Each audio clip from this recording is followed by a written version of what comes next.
Exatamente, Débora, muito obrigada. Daqui a pouco a gente volta a falar um pouco mais sobre o nosso cenário aqui. Deixa eu trazer agora para a gente conversar Ricardo Evangelista, diretor executivo da Active Trade. Sempre um prazer poder falar contigo, Ricardo. Seja bem-vindo. Olá, Paula, boa tarde. O prazer é meu. Obrigado pelo convite. Obrigada. Ricardo, mais cedo eu estava até falando aqui sobre os dados divulgados, PMI, né? A gente teve hoje mais cedo o PMI aí da zona do euro, número abaixo dos 50, mostrando uma contração da economia nos países do bloco. Em primeiro lugar, queria entender a sua avaliação sobre estes números, esse cenário como um todo. Se você vê aí realmente um cenário pessimista para a Europa. Sim, há vários ventos contrários neste momento que afetam a perspectiva de crescimento económico na Europa. A inflação é um deles, com certeza. Já tivemos o CPI, que é o índice de inflação ao consumidor, e temos também o PMI, que também é um indicador muito importante quando toca a oferir da confiança dos agentes económicos, e neste caso na área da manufatura, sobretudo. Por isso eu penso que a interpretação que podemos fazer, porque o número foi de facto pior do que a expectativa, é que as nuvens negras no horizonte da Europa continuam a adensar-se, e o cenário cada vez parece mais carregado. E como que você acredita, né, que a Europa pode solucionar essa situação? Realmente a gente viu uma subida de juros recentemente, né, pelo Banco Central Europeu, porém, muita gente criticou, a gente até conversou sobre isso outras vezes que você participou aqui com a gente, de uma demora até de Christine Lagarde em retomar aí, né, subir os juros para tentar conter essa inflação, mas eu queria entender, né, quais alternativas que você acredita que a Europa possa ter realmente para conseguir reverter e sair dessa situação. As alternativas parecem ser poucas neste momento, Paula. A principal ferramenta do Banco Central Europeu para combater a inflação é, como disse, a subida da taxa de juro e moderar, talvez, a compra de ativos, o que o Banco Central Europeu já fez. Até a subida da taxa de juro, agora, recentemente, superou as expectativas, foi de 50 pontos base. Mas mesmo assim verificamos que fica aquém do necessário, embora tenha sido mais do que o que se esperava, que eram os 25 pontos base, os 50 pontos base não vão alterar muito o panorama face à inflação, porque mesmo assim a taxa de juros de referência está muito pouco acima do zero. Como a inflação na zona euro, que se aproxima cada vez mais dos 10%, isto é manifestamente insuficiente. Por outro lado, se o BCE aperta demasiado a sua política monetária, isso depois vai ter um impacto ainda mais negativo sobre a perspectiva de crescimento. Sobretudo quando algumas das principais economias da zona euro enfrentam desafios que nos deixam apreensivos, como por exemplo a Alemanha, que tem uma dependência energética muito grande do fornecimento de gás russo, e esse cenário está cada vez mais complicado, com a perspectiva da Rússia até cortar totalmente o fornecimento deste gás.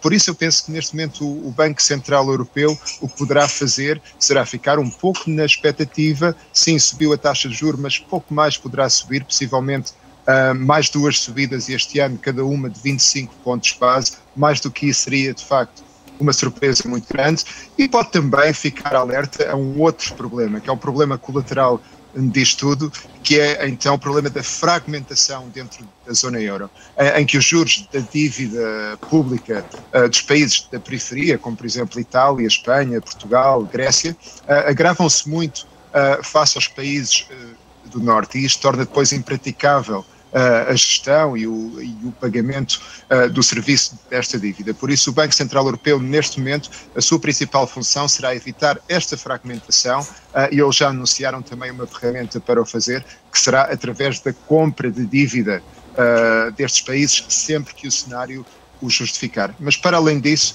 estamos numa situação em que vamos ter que aguardar os desenvolvimentos e esperar pelo melhor, sabendo que o raio de ação do Banco Central é neste momento muito, muito reduzido. Ricardo, inclusive o Banco da Inglaterra também deve anunciar, né, uma elevação dos juros nesta semana. A gente está vendo uma situação de uma pressão inflacionária muito grande no mundo, né, como um todo, até você trazendo aí esse ponto para a gente. Mas eu queria entender também um pouquinho da sua visão em relação a essa subida de juros pelo Banco Central da Inglaterra. Como que você realmente avalia o cenário para a Inglaterra especificamente? Sim, o cenário em Inglaterra tem alguns pontos de semelhança com o cenário da zona euro, embora ele neste momento seja talvez ainda mais sério. Eu digo isto porque, embora a Inglaterra tenha menos dependência, por exemplo, do fornecimento de gás russo e esteja menos exposta a essa ameaça de um corte no fornecimento, não nos podemos esquecer, depois temos um Brexit, por exemplo, e o Brexit está a ter um impacto devastador sobre a economia britânica. A redução do PIB é muito substancial, existem vários números de acordo com diferentes análises, mas ela é muito substancial. A diminuição de confiança dos agentes económicos também se nota. O índice das vendas a retalho tem caído mais do que o esperado, por exemplo, a inflação está muito alta. E isto torna a situação em Inglaterra também muito complicada. E para além disso, temos um ângulo político que depois serve de background a tudo isto, ou seja, que é o cenário que está por trás de tudo isto. E este ângulo político, então, dita que o Banco Central de Inglaterra, o Bank of England, está sob uma pressão muito forte para não subir as taxas de juros neste momento, porque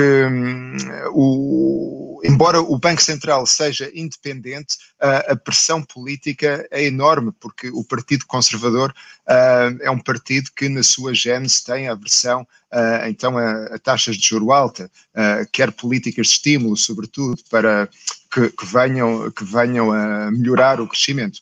Por isso eu penso que a Inglaterra, ou no Reino Unido, melhor dizendo, a situação é semelhante à que encontramos na zona euro, mas será talvez até mais preocupante porque a nível do crescimento ele é inferior ao da zona euro e as perspectivas para o futuro também são muito pessimistas devido ao Brexit.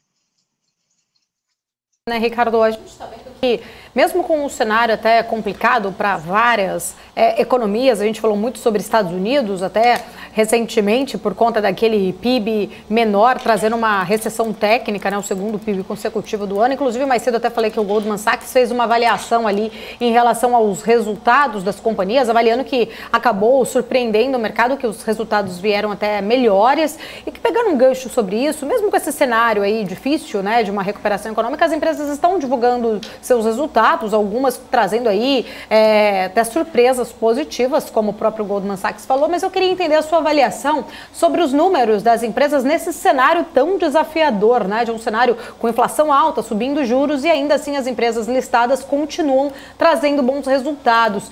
O que mais te surpreendeu? Trouxe aí um ou outro específico que você poderia até trazer para a gente de algum resultado de uma companhia que acabou surpreendendo vocês também? Assim, de forma específica, nos Estados Unidos, Paula, eu não poderia dar um exemplo, porque confesso que não tenho seguido muito agora esta época dos earnings, porque tenho seguido outros tópicos e tenho estado mais focado na Europa.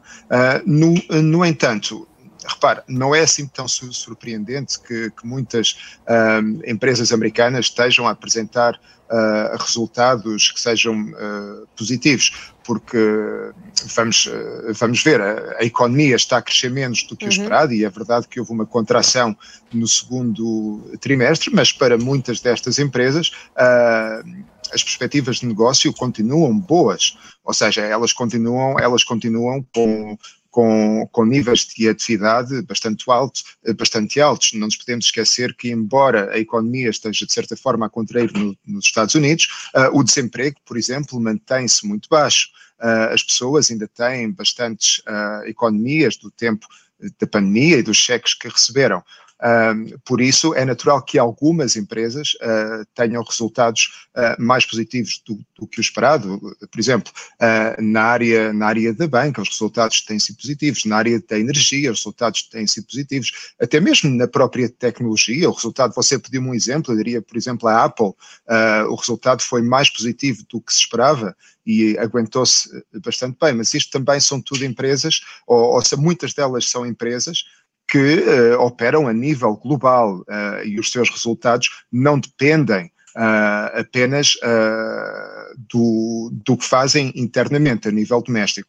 Por outro lado, temos também um dólar muito forte e este dólar forte também acaba neste momento por beneficiar os resultados das empresas que operam a nível global. Por isso eu diria que isto é uma combinação destes fatores, embora em contraponto aos resultados positivos de muitas destas empresas, temos então o resultado global em que, como você disse, Paula, a economia americana entrou no segundo trimestre consecutivo de crescimento negativo, que tecnicamente entrou em recessão, embora haja pessoas que digam que não foi recessão, mas é, tecnicamente, e por isso, mais tarde ou mais cedo, isto vai também acabar por se refletir nos resultados das empresas, e lá mais para a frente veremos.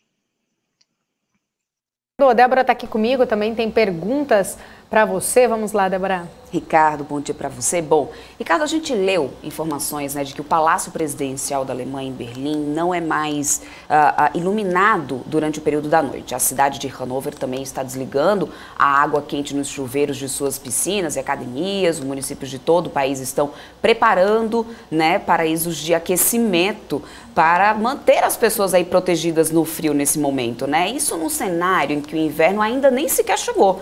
Você acredita que essa crise energética e abastecimento pode ser mais profunda do que o que se imagina, ou um consenso com a Rússia é possível? Você comentou agora há pouco que achava que a Rússia pode chegar até o momento, né, de realmente cortar de vez. Agora há pouco eu também estava lendo aqui que a Rússia já está falando que não tem capacidade suficiente para fazer todos os reparos que precisa ali no Nord Stream, ou seja, não sei se isso já seria um gatilho para o que vem pela frente. Como que você tem avaliado isso? Bom dia, Débora.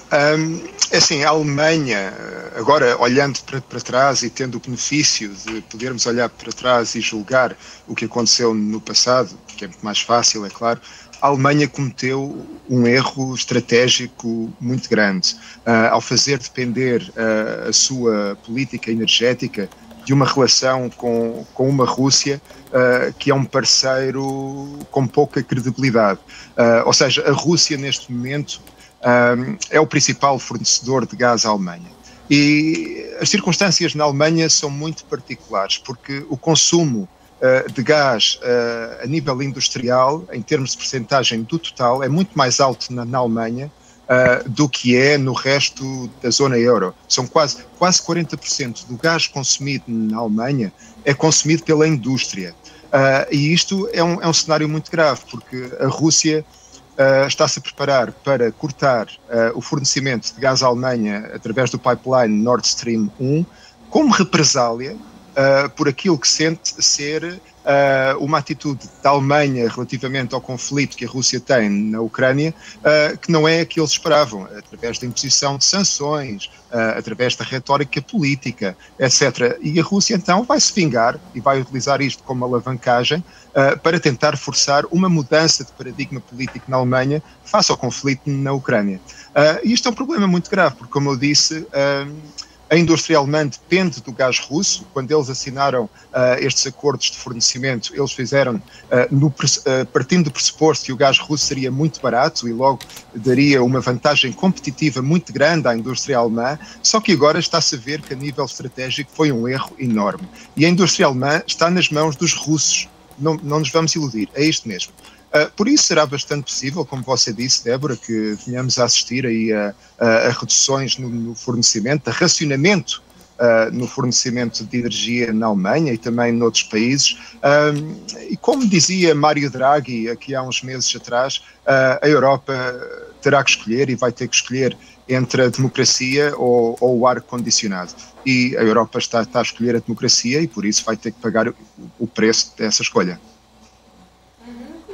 Ô, Ricardo, ainda falando um pouco mais, né, sobre este assunto, reflexos, né, a gente está falando aí exatamente os reflexos por conta desse conflito entre Rússia e Ucrânia. Pela primeira vez desde a invasão, a gente viu aí um navio carregado de grãos saindo ali de um porto ucraniano, né, um primeiro passo aí pequeno, mas, portanto, muito importante, crucial para a liberação aí de milhões de toneladas de grãos ainda parados, né, acumulados aí nos silos também do país e também para aumentar a questão da suplementação a global de alimentos. Eu queria entender da sua visão também sobre esse passo tão importante. Será que isso pode, de certa forma, trazer, né, com esse escoamento dos grãos, trazer um pouco de alívio para a pressão inflacionária dos países que são ali consumidores exatamente dos insumos, né, que estavam parados, desses grãos que estavam parados lá na Ucrânia? Sem dúvida, Paula, sem dúvida, e assistimos que ao preço do trigo, por exemplo, no mercado, que já está mais ou menos ao valor em que estava antes do início do conflito, em fevereiro. Por isso, esta abertura dos portos ucranianos vai, sem dúvida, gerar algum alívio na pressão inflacionária que se fazia sentir no mercado de matérias-primas alimentares. No entanto, este alívio será um alívio que neste momento já vai ter um impacto um pouco diluído, porque o cenário de inflação e a complexidade da inflação ultrapassa bastante apenas a subida do custo das matérias-primas alimentares, porque a energia continua alta, os salários continuam a subir, outros produtos de consumo discricionário também continuam a subir e, de certa forma, já estaremos um pouco numa espiral inflacionária que agora vai ser mais difícil de controlar. Por isso, é um passo muito positivo, sobretudo para os países que dependem em grande medida da importação de cereais da Rússia e da Ucrânia para alimentar as suas populações, ou sei lá, países como o Egito, por exemplo, que importam 80% dos seus cereais daquela zona, por isso será muito positivo. Em termos humanitários é fundamental que isto aconteça, mas em termos do impacto da economia, embora ele se faça sentir no mercado, já nos preços destas matérias-primas, em termos do impacto na inflação propriamente dita, já chega um pouco tarde. Uhum. Agora, Ricardo, falando um pouco sobre commodity, né, sobre o petróleo. O petróleo tem aprofundado quedas em meio a todas essas preocupações aí sobre demanda, inclusive, né, nesse momento a gente tem aqui o Brent caindo 3,42%, o WTI está caindo 4,45% agora. Além disso, tem essa nova questão, né, de um possível imposto nos Estados Unidos. As petroleiras estão, inclusive, acompanhando essa queda da commodity já. Eu queria saber como que está a sua visão para esse petróleo nesse cenário. Lembrando que a semana a gente também tem a decisão da OPEP aí pela frente, né? Sim, é assim, se olharmos para a dinâmica do preço do petróleo durante o último ano, por exemplo, vemos que a narrativa é uma narrativa em que o preço tem-se movido de acordo com a oferta, ou seja, tem havido pouca oferta. A oferta é escassa face à procura. Com a reabertura das economias, no pós-pandemia, etc., houve uma explosão no consumo, uma explosão na procura, mas a oferta manteve-se baixa por causa do desinvestimento que houve durante essa mesma pandemia, por exemplo, no shale, mas também porque os países da OPEP demonstraram uma disciplina pouco habitual e mantiveram as suas cotas de produção, o que também ajudou a manter o preço alto. Neste momento, a narrativa parece ter mudado um pouco, porque no passado os mercados que sempre precificam o futuro fizeram subir o preço do petróleo. E neste momento os mercados, ao precificarem o futuro, estão a olhar para outros fatores. E estes fatores são a perspectiva de uma recessão global, ou seja, diminuição da atividade económica, queda no consumo de petróleo. Estão a olhar, por exemplo, para a situação na China, que também que se arrasta com o seu problema de Covid, de tolerância zero, e que isto também diminui um pouco a expectativa de procura no futuro. Ou seja, a narrativa mudou e deixou de ser um cenário em que o preço do petróleo é determinado pela oferta, e neste momento o preço do petróleo parece estar a ser determinado em grande parte pela perspectiva de procura futura. E essa perspectiva de procura futura diminuiu. Por isso, o preço está a sofrer estes ventos contrários e está um pouco em queda. Ricardo, inclusive, né, eu queria trazer um pouco de um outro cenário aqui para entender a sua visão. Mais cedo a gente estava falando um pouco sobre essa tensão que se forma aí entre China e Estados Unidos por conta da visita de Nancy Pelosi a Taiwan. Algumas fontes de jornais americanos e também da China já confirmaram que ela realmente deve ir amanhã até Taiwan e a ilha, né, que tem aí uma grande importância também com insumos de tecnologia para exportação aí para vários países. Eu queria entender, né, na sua visão, como que o mercado está reagindo a essa questão? Será que realmente podemos, né, sofrer alguma consequência em mercados, em economias, por conta desse conflito especificamente? A gente já viu o Xi Jinping sendo bem duro até com Biden na semana passada. Sim, a situação é preocupante e o que ilustra bem a preocupação gerada por esta situação é o facto de que a Casa Branca demarcou-se logo desta visita de Nancy Pelosi a Taiwan quando ela foi anunciada.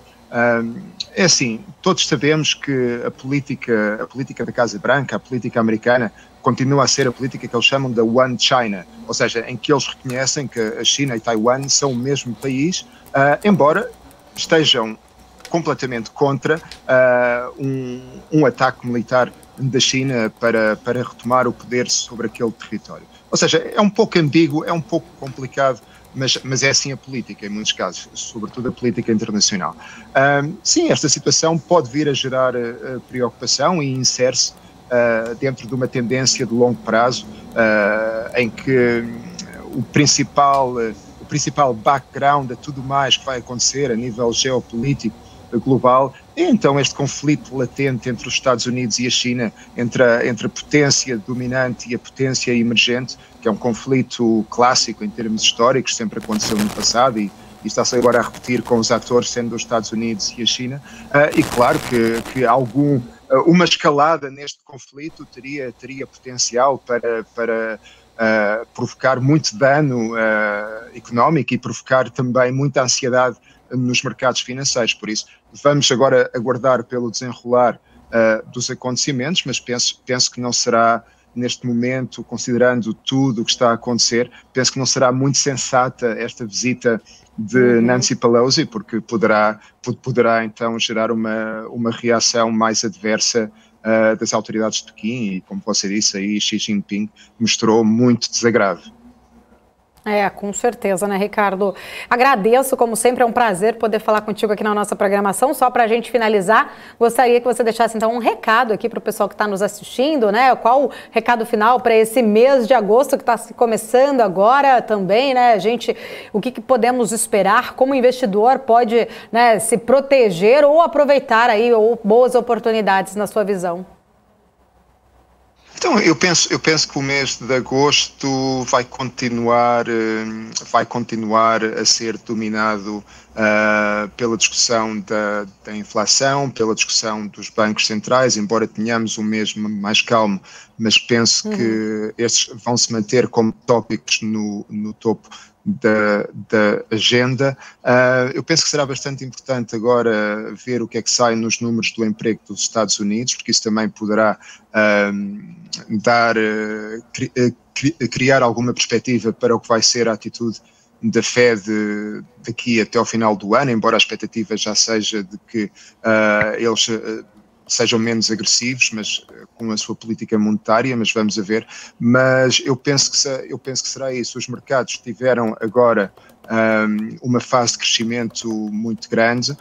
Isso foi à conta de uma expectativa de que os bancos centrais vão abrandar um pouco com o apertar das políticas monetárias, mas penso que neste mês de agosto sairão dados que nos poderão então dar mais pistas sobre qual vai ser a atitude dos bancos centrais daqui até ao final do ano. Se as pistas perspectivarem a continuação desta política mais agressiva, penso que será mau para os mercados. Se, no entanto, as pistas derem conta de um abrandamento económico muito forte, que venha a criar a perspectiva de uma recessão e diminuir o campo de ação dos bancos centrais, aí eu penso que, paradoxalmente, será mau para a economia, mas poderá ser bom para os mercados. Tá certo, obrigada, Ricardo, sempre um prazer. Fica aqui, né, o convite para você, toda a equipe aí da Active Trades, sempre voltar aqui na nossa programação. Muito obrigado, Paula, foi um prazer. Até breve.